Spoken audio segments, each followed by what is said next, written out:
Welcome to Not Milk Never Milk. Subscribe if you're lactose intolerant. You begin by preparing the drawing for real coordinates. Sign into your Autodesk account and switch to the map or geolocation workspace so online maps appear. Next, set drawing units and pick the coordinate system using its EPS code. This ensures alignment with GIS data. Once done, open the geolocation panel, choose Set Location, and pick Use Map or from File to place the base map. This gives you a live reference and the first actionable placement of your model into real-world space.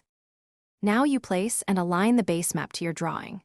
Zoom and pan to a recognizable area and insert a place mark, or type exact latitude and longitude to anchor a known point.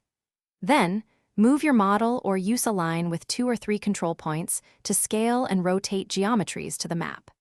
Make sure to lock the geolocation once alignment is correct, so accidental edits do not shift coordinates. This step converts visual placement into accurate world reference geometry for downstream work.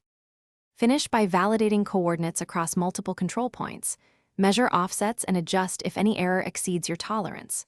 Once satisfied, save the DWG with geolocation metadata and export a KML, SHP, or World file for GIS consumers. Make sure to document the coordinate system and units when sharing.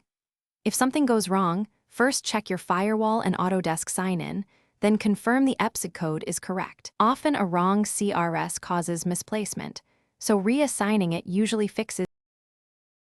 Thanks for watching. If this was helpful, leave a like and consider subscribing. See you next time.